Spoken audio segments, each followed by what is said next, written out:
2025 সালের শেষ দিক থেকে 2026 সালের প্রথমার্ধের মধ্যে নির্বাচনের সময় নির্ধারণ করা যায়। এবছরের বিজয় দিবস বিশেষ কারণে মহাআনন্দের দিন। মাত্র 4 মাস আগে একটি অসম্ভব সম্ভব হয়ে গেল। দেশের সবাই মিলে একজোটে হুঙ্কার দিয়ে উঠল। পৃথিবীর ঘৃণ্যতম স্বৈরাচারী শাসককে পালিয়ে যেতে বাধ্য করে আমাদের প্রিয় দেশকে মুক্ত করেছে ছাত্র জনতার সম্মিলিত অভ্যুত্থান।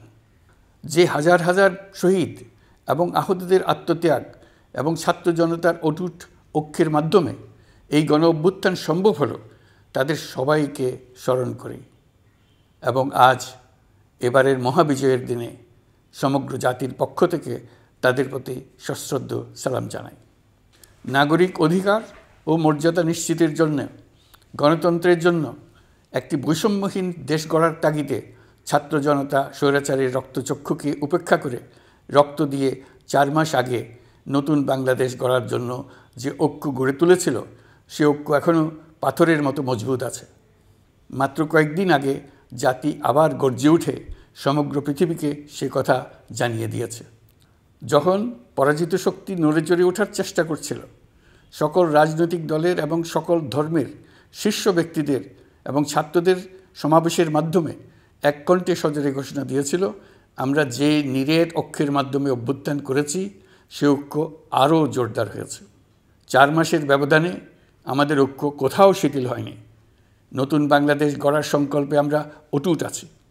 বহির্বিশ্বে চাতুর্যপূর্ণ প্রচারণা দিয়ে যারা আমাদের মধ্যে দূরত্ব সৃষ্টির চেষ্টা করছে, তারা দূরত্ব সৃষ্টি তো করতে পারেইনি, বরং সারা জাতিকে সগৌরবে উচ্চকণ্ঠে তার ঐক্যকে পৃথিবীর সামনে তুলে ধরতে উজ্জীবিত করেছে। পরাজিত শক্তি তাদের পরাজয় কিছুতেই মেনে নিতে পারছে না।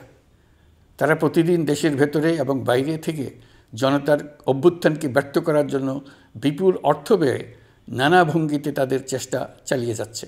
পাচার করা হাজার হাজার কোটি টাকা তাদের আয়ত্তে রয়েছে। তাদের সুবিধাভোগীরা সর্বত্র ছড়িয়ে আছে। আমাদের ঐক্য অটুট থাকলে তারা আমাদেরকে আমাদের লক্ষ্য অর্জন থেকে ব্যর্থ করতে পারবে না। সজাগ থাকুন, নিজের লক্ষ্যকে জাতির লক্ষ্যের সঙ্গে একীভূত করুন। পৃথিবীর কোনো শক্তিই আমাদেরকে আমাদের লক্ষ্য অর্জন থেকে বিচ্যুত করতে পারবে না। আমি দেশের গণমাধ্যম কর্মী ও জনগণের প্রতি আহ্বান জানাই, বিশ্বের কাছে দেশের প্রকৃত চিত্র তুলে ধরুন। অপপ্রচারের বিরুদ্ধে সত্যই হোক আমাদের হাতিয়ার। জাতির এই নিরেট ঐক্য এই বছরের বিজয় দিবসকে স্মরণীয় করে রাখবে, ইতিহাসের অনন্য স্থানে প্রতিষ্ঠিত করে রাখবে। এই ঐতিহাসিক অর্জনের জন্য দলমত নির্বিশেষে দেশের সকল তরুণ তরুণী, যুবক যুবতী, বৃদ্ধ বৃদ্ধা সবাইকে আমার অভিনন্দন জানাচ্ছি। এই ঐক্যের জোরে আমরা আমাদের সকল সমস্যার দ্রুত সমাধান নিশ্চিত করতে পারব।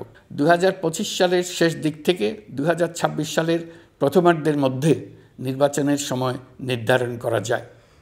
প্রিয় দেশবাসী, যে কোনো সংস্কারের কাজে হাত দিতে গেলে রাজনৈতিক ঐকমত্যের প্রয়োজন। এই ঐকমত্যে পৌঁছানোর প্রক্রিয়া কী হবে? অন্তর্বর্তীকালীন সরকার এইভাবে অগ্রসর হবার প্রস্তুতি নিচ্ছে। অন্তর্বর্তীকালীন সরকার প্রথম পর্যায়ে 6টি সংস্কার কমিশন গঠন করেছে। এরা শীঘ্রই চূড়ান্ত প্রতিবেদন পেশ করবে বলে আশা করি।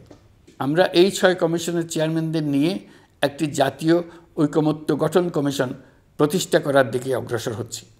এর কাজ হবে রাজনৈতিক দল সহ সকল পক্ষের সঙ্গে মতামত বিনিময় করে যে সমস্ত বিষয়ে ঐকমত্য স্থাপন হবে সেগুলো চিহ্নিত করা এবং বাস্তবায়নের জন্য সুপারিশ করা। যেহেতু জাতীয় ঐকমত্য প্রতিষ্ঠা করা অন্তর্বর্তীকালীন সরকারের অতি গুরুত্বপূর্ণ দায়িত্ব, তা বিবেচনা করে আমি এই কমিশনের চেয়ারম্যানের দায়িত্ব পালন করব।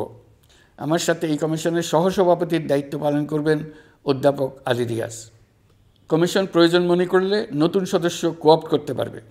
প্রথম 6টি কমিশনের চূড়ান্ত প্রতিবেদন পাওয়ার পর আগামী মাসেই জাতীয় ঐকমত্য গঠন কমিশন তার কাজ শুরু করতে পারবে বলে আমি আশা করছি। এই নতুন কমিশনের প্রথম কাজ হবে নির্বাচন অনুষ্ঠানের জন্য যে সমস্ত সিদ্ধান্ত জরুরি সেই সমস্ত বিষয়ে তাড়াতাড়ি ঐকমত্য সৃষ্টি করা এবং সকলের সঙ্গে আলোচনা করে কোন সময়ে নির্বাচন অনুষ্ঠান করা যায় সেই ব্যাপারে পরামর্শ চূড়ান্ত করা। প্রিয় দেশবাসী, নির্বাচন আয়োজন ও সংস্কার ছাড়াও আপনারা আমাদের উপর অনেকগুলো দায়িত্ব দিয়েছেন। এর মধ্যে রয়েছে অর্থনীতি পুনরুদ্ধার ও মানুষের জীবনমান উন্নয়ন। ফ্যাসিবাদী সরকারের কাছ থেকে আমরা বিপর্যস্ত এক অর্থনীতি পেয়েছি। আমাদের বৈদেশিক রিজার্ভ তলানিতে গিয়ে ঠেকেছিল। 2024 সালের নভেম্বরে রপ্তানি আয়ের পরিমাণ ছিল $4.12 বিলিয়ন, যা আগের মাসের তুলনায় 15.63% বেশি। সামগ্রিকভাবে 2024 সালের জুলাই নভেম্বর সময়কালে রপ্তানি $16.11 বিলিয়ন মার্কিন ডলারে পৌঁছেছে। গত বছর একই সময়ে রপ্তানি আয় ছিল $14.34 বিলিয়ন মার্কিন ডলার। বছরের হিসাবে এই প্রান্তিকে রপ্তানি আয়ের প্রবৃদ্ধি 12.34%। বৈদেশিক মুদ্রার রিজার্ভ $19 বিলিয়ন পৌঁছেছে। এসবের মাধ্যমে আমাদের অর্থনীতি ঘুরে দাঁড়াতে শুরু করেছে, পরিস্থিতির উন্নতি হচ্ছে। গার্মেন্টস শ্রমিক ভাই বোনেরা বাংলাদেশের অর্থনীতির অন্যতম চালিকা শক্তি। তাদের বার্ষিক মজুরি 9% বাড়ানোর সিদ্ধান্ত হয়েছে। মূল্যস্ফীতির বিষয়টি বিবেচনা করে শ্রমিক ইউনিয়ন মালিকপক্ষের সঙ্গে আলোচনার ভিত্তিতে এটি নির্ধারণ করা হয়েছে। আমরা গণহত্যাকারীদের বিরুদ্ধে আন্তর্জাতিক অপরাধ আদালতে মানবতা বিরোধী অপরাধের মামলা করব বলে তাকে জানিয়েছি। প্রিয় দেশবাসী, জুলাই বিপ্লবে বাংলাদেশের ছাত্র শ্রমিক জনতা মিলে যে অসাধ্য সাধন করেছে তার অন্যতম শক্তিশালী ভূমিকায় ছিল এদেশের নারীরা। ফ্যাসিবাদী শক্তির প্রাণঘাতী অস্ত্রের সামনে হিমালয়ের মতো দাঁড়িয়েছিল আমাদের মেয়েরা। স্কুল, কলেজ, বিশ্ববিদ্যালয়ের ছাত্রী, শিক্ষক, অভিভাবক, চাকরিজীবী, শ্রমজীবী, সকল পেশার, সকল বয়সের নারীরা এই আন্দোলনে বিরাট ভূমিকা রেখেছে। এই বছর বেগম রোকেয়া দিবসে দেশজুড়ে আন্দোলনে নারীদের আত্মত্যাগ ও ভূমিকার বিষয়ে বড় আকারে আলোচনা হয়েছে।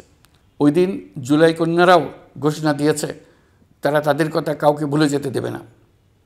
অন্তর্বর্তীকালীন সরকার নারী অধিকার রক্ষায় নারী বিষয়ক সংস্কার কমিশন করেছে। শিগগিরই তারা তাদের রিপোর্ট দেবে। জুলাই কন্যারা ঘোষণা দিয়েছে প্রতি বছর 10 ডিসেম্বর তারিখে নির্ধারিত সময়ে সারা দেশে সকল পরিবারের নারী, শিশু, কিশোরী, তরুণী, মহিলা, বৃদ্ধা একসঙ্গে নিজ নিজ নির্ধারিত স্থানে, সেটা উঠান হোক, বাড়ির সামনে রাস্তায় হোক, সমাবেশ করে দেশের অর্ধেকাংশ মানুষের অস্তিত্বের কথা সারা জাতিকে স্মরণ করিয়ে দেবে, তাদের আশা আকাঙ্ক্ষার কথা জানিয়ে দেবে।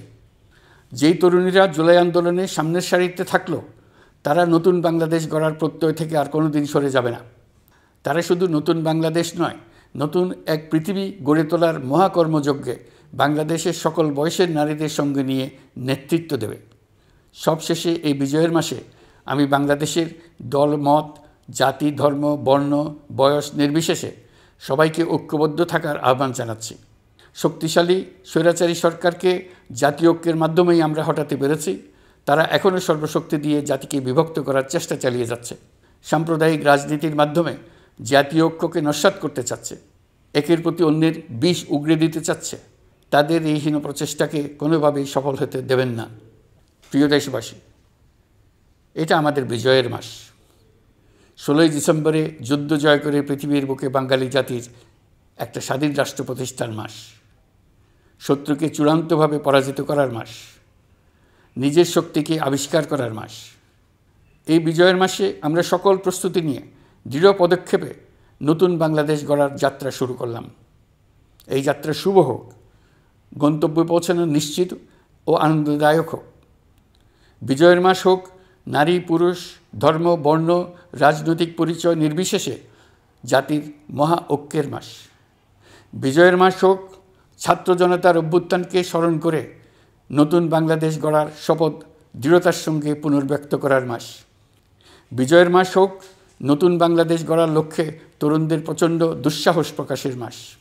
বিজয়ের মাস হোক নাগরিকদের পরস্পরের মধ্যকার সম্পর্ক স্থায়ীভাবে ভয়বিহীন থাকবে এমন এক সমাজ গড়ার মাস। সংখ্যালঘুদেরকে সংখ্যাগরিষ্ঠদের ভয়ে ভীত হতে হবে না, নারীকে পুরুষের ভয়ে ভীত হতে হবে না, বিত্তহীনকে বিত্তবানদের ভয়ে ভীত হতে হবে না, নিজের মত প্রকাশে কারো ভয়ে ভীত হতে হবে না। বিজয়ের মাস হোক অসম্ভবকে সম্ভব করার প্রতিজ্ঞা নেবার মাস। প্রিয় দেশবাসী, শিশু, কিশোর কিশোরী, তরুণ তরুণী, ছাত্রছাত্রী, বয়স্ক, বৃদ্ধ, পুরুষ, নারী, আসুন আমরা প্রাণ ভরে বিজয়ের মাস উদযাপন করি। সকলকে বিজয়ের মাসের শুভেচ্ছা জানাচ্ছি। এই বিজয়ের মাস জাতির জন্য এক নতুন দিগন্তের সৃষ্টি করুক। আপনাদের সবাইকে আবার আমার সালাম জানাচ্ছি। আসসালামু আলাইকুম।